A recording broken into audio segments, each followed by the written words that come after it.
So yun guys, another morning, another gutom. So yun guys, naghahanda po ako ng aming pangagahan.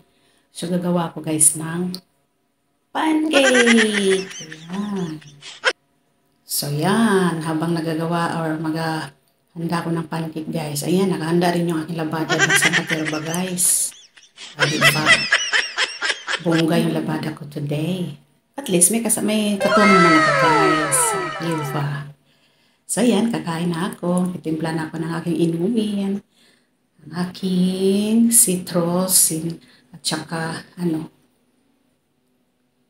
ang fiber. Kalimutan ko tuloy yung sasabihin ko. So, kayo na lang bahala ano yun?